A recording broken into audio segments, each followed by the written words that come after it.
We are getting a new look at the video showing a deadly officer-involved shooting in Louisiana. We must warn you, the sight and the sounds are graphic. Hey, what the What are you doing? Hey, bro. You move, I swear to God. Big boss. Big boss. Get on the ground! Well, the FBI has opened a civil rights investigation into the death of 37-year-old Alton Sterling. This cell phone video, this is another one, appears to show Sterling and two officers fighting outside of a store. Again, this is graphic video. We know Sterling was armed as things escalated when he was killed. Somebody's really armed to the teeth. Gunshots raining down from the sky. Officers taking cover. Back! Move back! Get back! Protesters scattering in panic as their peaceful march against officer-involved shootings wound down. I would say probably about 20 gunshots, rapid succession. I was screaming, run, run, run, active shooter, active shooter. Then Susie turned around trying to shoot at him, he got hit, boom, failed. Ran up, boom, boom, boom, boom, boom, kept going. Around 10:30, police confirming snipers in elevated positions targeting officers, picking them off ambush style in what appears to be a coordinated attack. Just before midnight, law enforcement officers cornering a suspect at El Centro Garage downtown. I think they might have got somebody. One witness catching the standoff unfolding from the ground. Police exchanging gunfire for over 45 minutes while trying to negotiate. And there's somebody else down over there. One officer trying to catch the shooter off guard, sadly shot down. Another witness capturing the suspect from above, wearing body armor, holding so much ammunition it was falling out of his pocket. I did hear some popping sounds. I did think it was fireworks at first. Came out. Man had a rifle, an AR-15, clear as day. It did look planned. I mean, he just parked and he knew where to stand and opened fire. He had ammo ready. He was ready to go. Police now say one suspect has been killed. The suspect told our negotiators that the end is coming and that there are bombs all over the place in this garage and in downtown. Planned another closing message, but I feel compelled to say what I'm about to say. Now, I risk sounding like a conspiracy theorist, but it's no longer a theory. What I'm about to say is fact. The secret organizations of the world power elite are no longer secret. They have planned and are now leading us into a one-world communist government.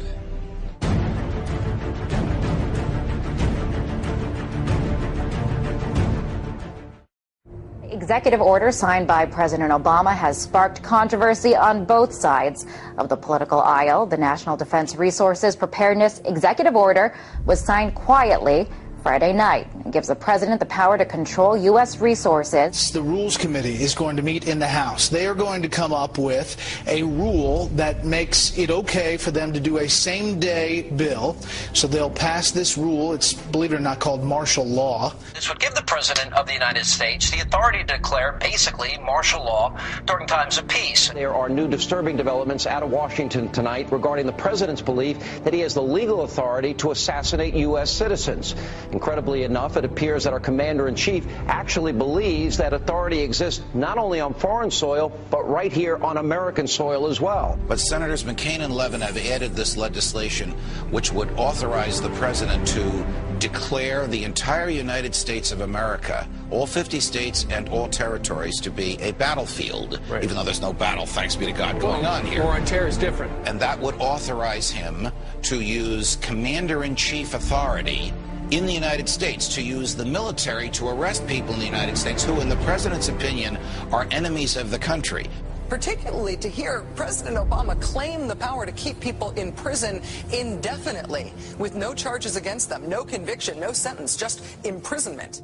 Joining us now is former Secret Service agent Dan Bongino. Dan, thanks a lot for joining us. What do you mean there's no such thing as gun control, only people control? Tell me what that means. Tucker, this is larger ideological ploy by this administration. They're not being authentic with America, whether it's the sequester, health care, or the gun control issue. What they do is they manipulate an emotional crisis, a national emotional crisis, to further an ideological agenda which involves the evaporation the slow disintegration of your civil rights, your liberties, your ability to live and let live. And it's a disturbing pattern that, frankly, is really starting to get under my skin. The US is funneling money into tracking systems that are threatening to make the very concept of privacy a thing of the past. It could mean people's every move being used against them to keep them under surveillance. The information age was an era nearly everybody embraced. But today's surveillance age, experts say, is a reality almost no one can escape. David, why does the DHS need 450 million hollow point bullets? That kind of ammo that they purchased from ATK, hollow point ammunition, as you had explained, it's designed to, tear through human flesh and then expand. It's designed to kill people. This is not the optimal kind of ammo you would buy for target practice. It's more expensive and it's more precise. Do you think this is a sign that they're preparing for some sort of mass civil unrest? So they have an open bid right now, DHS, for even more ammunition, for 175 million rounds of .223 caliber rifle ammo. It's almost identical to the ammunition used by NATO peacekeeping forces. So that's very interesting. Are they planning on some kind of widespread economic unrest in the U.S. that would require NATO forces to help us out? $500 million in surplus military weaponry from the Pentagon, which is authorized through the Pentagon's 1033 program. During the late 70s, Congress passed legislation called Posse Comitatus, barring the military from operating on American soil. And in the early 80s, there was an effort to circumvent that in Congress by arming police with military-grade weaponry. And now we're seeing that play out in the streets. People in the inner city in the U.S. have been experiencing this. So civilians in the U.S. are now up against basically military-style policing.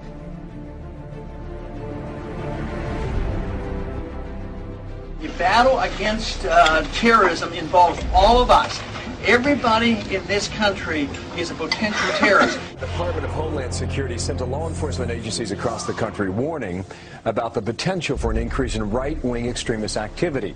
It warns about groups and individuals dedicated to single issues like abortion, immigration, and gun rights. Tonight, our focus is on every American's right to freedom of expression and freedom of religion. It's the Christians who are under siege by government officials and anti-religion groups who think Christmas and Christianity have no business in the public arena. The Department of Defense has just issued a new list of extremists that should be watched. And on that, in fact, number one, past the Muslim Brotherhood, and past Hamas, Hezbollah, number one, evangelical Christians. We begin tonight with a newly leaked U.S. Army military police training manual for what they are calling civil disturbance operations. The Army manual outlines the plan to kill rioters and demonstrators in America. That's right, they have plans to confiscate our firearms and kill American citizens on U.S. soil. This during a mass civil unrest, I guess, shooting innocent civilians perhaps. And it goes on to describe how prisoners will be processed through internment camps. Wow. So there you have it. Our own military being trained for armed conflict with U.S. citizens.